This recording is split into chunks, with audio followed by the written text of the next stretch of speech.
बिस्मिल्लाहिर्रहमानिर्रहीम। अस्सलामुअलैकुम। नाज़रीन कराम, नई वीडियो में आपको खुश आमदीद कहते हैं। खौफनाक तसादुम के सायरन बज चुके हैं और सिर्फ chief justice of Pakistan justice Umar Ata Bandial ही नहीं, सुप्रीम कोर्ट के 6 जजेस फारिग किए जाने के हवाले से बहुत बड़ी खबर है। अब तक की इसे अगर सबसे बड़ी खबर कहा जाए तो ये कहना गलत नहीं होगा। और पाकिस्तान की सुप्रीम कोर्ट के हाजिर सर्विस 6 जज साहिबान के लिए क्या मसाइल इस वक्त पैदा होने जा रहे हैं, उन्हें किस तरह से रिप्लेस किया जाएगा, ये सब कुछ सिर्फ इसलिए किया जाएगा क्योंकि वो जस्टिस उमरता बंदयाल के साथ खड़े से। इस हवाले से कुछ चीज़ें हैं जो आपके सामने रखनी हैं और कुछ मामलात बड़े अहम हैं। फिर जो खौफनाक तसादुम है, एक जानिब तो ये तैयारियां मुकम्मल कर ली गई हैं, इन तैयारियों के हवाले से कुछ तफसीलात हैं और इन जजेस को रिप्लेस करके किन लोगों को लाया जा सकता है, ये क्या केस है, ये किस तरह से मुमकिन होगा, इसकी पॉसिबिलिटीज़ क्या हैं, क्योंकि इसकी पॉसिबिलिटीज़ लीगली और कॉन्स्टिट्यूशनली इस वक्त तैयार कर ली गई हैं। ये बड़ी एक्सक्लूसिव डिटेल्स हैं। जबकि दूसरी जानिब chief justice of Pakistan उमरता Bandial भी तैयार हैं और हुकूमत को आने वाले दिनों में क्या धचका मिल सकता है, इस हवाले से चीफ जस्टिस ऑफ पाकिस्तान क्या सोच रहे हैं, चीफ जस्टिस ने इस वक्त क्या तैयारी कर रखी है, ये भी इस वीडियो में मैं आपके साथ शेयर करूँगा। नाज़रीन कराम, इस वक्त स्टेट की सारी मशीनरी एक जानिब तो इमरान खान के लिए मुश्किलात पैदा कर रही है, इमरान खान को माइनस करना असल मकसूद है। जबकि इमरान खान की इस सूरत हाल में अगर कोई वाहिद उम्मीद या कोई वाहिद सहारा है तो वो पाकिस्तान की जुडिशरी है, जहां से उन्हें रिलीफ मिल रहा है। सुप्रीम कोर्ट में आपको पता है कि बड़ी क्लियर डिवाइड है।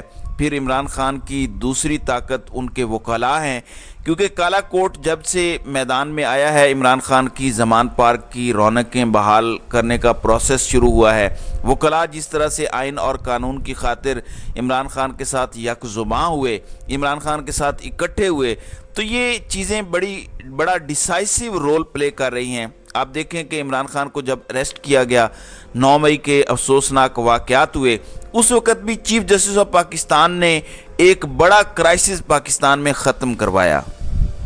नाज़रीन कराम, इस वक्त सुप्रीम कोर्ट में बहुत से मामलात चल रहे हैं। एक जानिब supreme court practice and procedure bill का केस चल रहा है, फिर रिव्यू एंड जजमेंट बिल पर फैसला इस वक्त महफूज है, फिर जस्टिस काजी फायज ईसा के ख़िलाफ़ जो रेफरेंस था उस पर हुकूमत के क्यूरेटिव रिव्यू पर चीफ जस्टिस ने चैम्बर में समाअत की, वो फ़ैसला भी महफूज है। 14 जुलाई को इलेक्शन कमीशन ने और इस हुकूमत ने इंतखाबात करवाने थे मगर नहीं करवाए।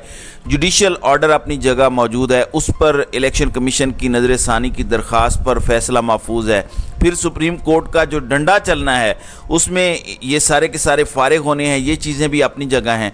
तो चीफ जस्टिस की तरकिश में बहुत से ऐसे तीर हैं जिनसे इस वक्त बहुत से लोग खौफजदा हैं। फिर एक ख़बर यह भी है कि जस्टिस काजी फायज ईसा की तैनाती का नोटिफिकेशन, इससे पहले दीगर सुप्रीम कोर्ट के चीफ जस्टिस साहिबान का नोटिफिकेशन अमूमन 10-12 दिन पहले आता था, मगर जस्टिस काजी फायज ईसा का नोटिफिकेशन 88 दिन पहले आया। उसकी वजह भी यही बताई जा रही है कि हुकूमत को डर है कि जस्टिस बंदयाल के पास जो क्यूरेटिव रिव्यू वाला फैसला है वो महफूज पड़ा है काजी का, वो फैसला आने से पहले जस्टिस काजी फायज को वो टाइटल दे दिया जाए कि नामजद चीफ जस्टिस ऑफ पाकिस्तान है। फिर फौजी अदालतों वाला केस देख लें कि चीफ जस्टिस के पास है। अब सुप्रीम कोर्ट ऑफ पाकिस्तान में सिर्फ एक मसला है कि उनके साथ मामलात क्यों नहीं ख़राब हो रहे। वो इसलिए नहीं हो रहे और चीफ जस्टिस इसलिए डटे हुए हैं क्योंकि 15 जजेस में से मेजॉरिटी चीफ जस्टिस के पास है, यानी एक जानिब 8 जजेस जबकि दूसरी जानिब 7 जजेस हैं।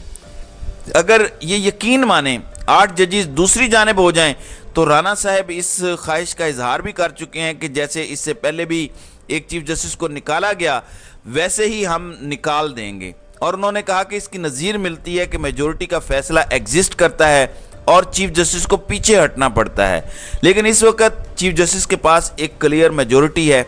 अब 16 सितंबर को चीफ जस्टिस रिटायर हो रहे हैं, लेकिन यहाँ से कहानी एक पलटा खाती है। क्या चीफ जस्टिस के जाने से मामला ठीक हो जाएंगे? क्या सुप्रीम कोर्ट में दूसरे जज साहिबान नहीं हैं? क्या दीगर जजेस ने मुस्तकबिल में चीफ जस्टिस नहीं बनना? पूरी एक लिस्ट है, बहुत सारे जजेस ने चीफ जस्टिस बनना है ایون آپ دیکھیں کہ جسٹس عائشہ ملک نے سپریم کورٹ کی لارجسٹ ٹینیور میں یعنی سب سے زیادہ لمبے عرصے کے لیے چیف جسٹس بننا ہے، تو اس کی ایک ترتیب ہے۔ جسٹس قاضی فائز عیسیٰ نے 13 مہینے کے لیے چیف جسٹس بننا ہے۔ اب یہاں پر ایک بہت بڑا کام ڈالا جائے گا۔ آپ کو پتہ ہے بہت سے ججز دیگر شہروں سے سپریم کورٹ میں ایلیویٹ ہوتے ہیں۔ پچھلے سال اسلام آباد ہائی کورٹ سے جسٹس اطہر من اللہ سپریم کورٹ میں ایلیویٹ ہوئے، ابھی پشاور ہائی کورٹ کی ایک جج سپریم کورٹ کی جج بنے گی، تو یہ ساری چیزیں چل رہی ہیں۔ اب اس سارے معاملے میں ایک ایسا کیس ہے جو کبھی لگا ہی نہیں اور وہ سپریم کورٹ کی فائلوں میں موجود ہے، اور وہ ہے جسٹس وقار سیٹھ کا کیس، جنہیں ایلیویٹ نہیں کیا گیا تھا، اور انہوں نے کہا تھا کہ سینیورٹی کی بنیاد پر چیف جسٹس مجھے بننا تھا، یعنی سپریم کورٹ میں چیف جسٹس لگائے جانے کا میرٹ سینیورٹی ہے، لیکن جو ججز لگائے جاتے ہیں ان کا ایک مکمل پروسیس ہے۔ وہ صرف سینیورٹی نہیں ہوتی، اس میں جج کا ٹیمپرامنٹ اور کئی دیگر چیزیں دیکھی جاتی ہیں۔ ایک کمیٹی ہے جو ججز کو چیک کر کے پاس کرتی ہے۔ اب جسٹس وقار نے ایک پٹیشن دائر کر رکھی تھی اور اس پر کیس ابھی تک لگا ہی نہیں، جسٹس گلزار نے وہ کیس لگایا ہی نہیں سپریم کورٹ میں۔ اب وہ پٹیشن موجود ہے، وہ پٹیشن دوبارہ لگوا کر اور سپریم کورٹ کے ریکارڈ سے نکلوا کر سارے کے سارے معاملات کر کے انہیں منطقی انجام تک پہنچا کر بہت کچھ کیا جا سکتا ہے۔ اب جسٹس منیب اختر اس کا شکار ہو سکتے ہیں، یہ چوتھے نمبر سے آئے ہیں تو انہیں ہٹا دیا جائے گا۔ پھر جسٹس عائشہ ملک پر بھی یہی بات کی جا رہی ہے، تو یہ ایک پورا پلان ہے اور اس پر کنسرن بھی ریز کیے جا چکے ہیں۔ اور جسٹس عائشہ ملک اگر ریپلیس ہوتی ہیں تو ان کی جگہ چیف جسٹس اسلام آباد ہائی کورٹ جسٹس عامر فاروق آئیں گے، جن پر کل ہی عمران خان نے عدم اعتماد کا اظہار کیا اور کہا کہ یہ متعصب ہو چکے ہیں، قانون اور اخلاقیات کا تقاضا ہے کہ آپ کیس سننے سے معذرت کریں اور کسی اور کے ذمہ کیس لگائیں، کیونکہ آپ اس سے پہلے ٹیریان کیس میں اپنی سوچ دکھا چکے ہیں۔ تو عمران خان نے کھل کر ان پر عدم اعتماد کا اظہار کیا ہے، یعنی اگر اس طرح سارے معاملات چلتے ہیں اور اس طرح کا کوئی کیس دوبارہ قاضی فائز عیسیٰ کی سربراہی میں سنا جاتا ہے تو پھر بہت سی اکھاڑ پچھاڑ ہو سکتی ہے، اور اس سے جسٹس محمد علی مظہر، جسٹس سید حسن اظہر رضوی، جسٹس شاہد وحید، پھر لاہور ہائی کورٹ کے چیف جسٹس بھٹی صاحب، یہ سارے اس ریڈار میں آ سکتے ہیں، اور کہا جا رہا ہے کہ یہ سسٹم ری سیٹ ہوگا، یعنی اس کو جسٹیفائی کرنے کے لیے کہا جا رہا ہے کہ فوج کے اندر بھی تو جرنیل ہٹائے جاتے ہیں، یعنی جو سمپتھائزر ہیں، جو نرم گوشہ رکھتے ہیں، یا جو آئین اور قانون کی بالادستی کے ساتھ اس وقت موجودہ حالات میں کھڑا ہے، وہ سارے کے سارے اس نرغے میں آ سکتے ہیں۔ تو یہ پلان آپ آنے والے دنوں میں ایگزیکیوٹ ہوتے دیکھ سکتے ہیں۔